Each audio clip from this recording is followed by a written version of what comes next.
Si on réfléchit aux termes, par exemple, qu'utilisaient les philosophes grecs pour désigner l'ensemble de ce qui est, ils ont été chercher le terme cosmos qui existait déjà auparavant, qu'on trouve chez Homère. Mais chez Homère, le cosmos, ça désigne un bon ordre, hein. Ça désigne quelque chose qui est harmonieux, qui est bien rangé. Par exemple, quand Agamemnon range son armée en ordre de bataille, quand l'armée est bien rangée, elle est dite cosmique, parce qu'elle est bien ordonnée. Et puis, quand les philosophes grecs, quelques siècles plus tard, ont développé leur pensée, ils ont ressenti le besoin d'un terme pour désigner l'ensemble de ce qui n'existait pas en langue grecque. Dans les langues anciennes, il y a peu de ces termes omni-englobants. C'est pour ça d'ailleurs que souvent dans les textes anciens, on nomme les totalités soit par leurs extrémités. Au lieu de dire le monde, on va dire le ciel et la terre, par exemple, ou alors on fait des grandes énumérations. Les philosophes ont ressenti le besoin d'avoir un terme pour désigner l'ensemble de ce qui est, et ils ont été prendre ce terme cosmos. Mais prendre ce terme cosmos n'est pas neutre, puisque c'est pas simplement un terme dénotatif, hein, c'est aussi un terme appréciatif, c'est-à-dire qu'en même temps qu'on désigne l'ensemble de ce qui est, on dit que l'ensemble de ce qui est harmonieux et bien ordonné. Voilà. Et donc c'est là aussi où on comprend que la science, en tant qu'étude de ce monde, va également avoir une portée morale, puisque le monde qu'on étudie a lui-même été pourvu, d'emblée on le dote d'une qualité qui est d'ordre moral. C'est pas simplement, encore une fois, descriptif, ouais. C'est aussi un terme qui dit que ce que l'on étudie a de la valeur en soi. Et donc là, on comprend aussi pourquoi l'étude scientifique n'est pas déconnectée des soucis humains. On comprend pourquoi, du coup, Aristote peut à la fois écrire la physique, mais aussi la politique et des réflexions éthiques, mais il n'y a pas de rupture entre les deux. Au contraire, il y a une continuité, puisque l'éthique, c'est bien se comporter dans le monde, mais à partir du moment où ce monde est conçu comme a priori harmonieux, évidemment, pour bien se conduire dans le monde, il va falloir tenir compte de cette harmonie du monde qu'on ne doit pas perturber et dans laquelle, au contraire, on doit s'insérer.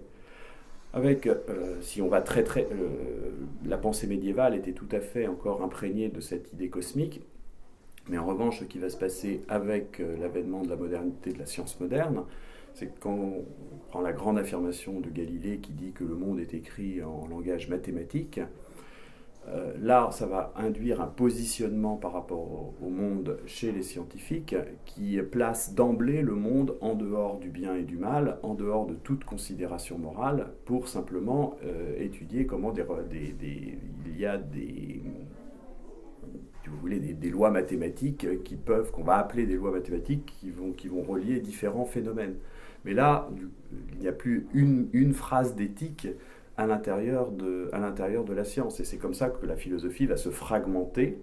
La philosophie qui se voulait de réflexion générale sur le monde va se fragmenter entre, d'un côté, la science, et puis de l'autre côté, ce qu'on va continuer à appeler la philosophie, mais c'est une philosophie qui est amputée de toute sa partie qu'on appelle aujourd'hui scientifique, pour se concentrer sur des questions qui lui appartenaient auparavant, mais qui étaient en lien avec l'aspect scientifique. Donc ce qui caractérise vraiment l'avènement de la pensée moderne, c'est cette fracture à l'intérieur de la pensée, entre d'un côté une pensée qui étudie le monde, mais sans jugement de valeur sur lui, et puis de l'autre côté, une pensée qui va être celle on pourrait dire, de la valeur. D'accord. Mais cette distinction entre jugement de fait et jugement de valeur est quelque chose qui caractérise la pensée moderne, avec toute la critique qu'on peut faire justement aussi sur le terme de valeur qui est extrêmement problématique. La qualité face à la quantité. Oui, et puis surtout ce qu'il y a, c'est que ce qui est très, très problématique dans ce terme de valeur, c'est qu'on va dire que justement, ce qui vaut, c'est ce à quoi il faut attacher de l'importance. Mais finalement, qui décide de ce qui vaut, c'est l'évaluateur, c'est-à-dire c'est l'être humain. Et c'est là où il y a quelque chose qui est quand même très problématique à l'intérieur de la pensée moderne, c'est que ce que l'on place au-dessus de tout, c'est finalement quelque chose dont l'être humain décide.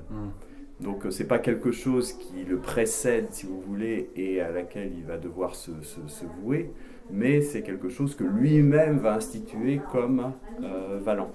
D'accord. Voilà, et bon, si vous voulez, le cosmos, dans la pensée ancienne, il était avant chaque être humain, et donc, si vous voulez, c'était quelque chose, c'était une harmonie, c'était un ordre, dans lequel l'être humain était invité à s'insérer, mais qui le précédait, alors que dans le discours des valeurs, finalement, les valeurs, elles sont à la disposition de l'être humain, c'est à lui de les instituer. D'accord.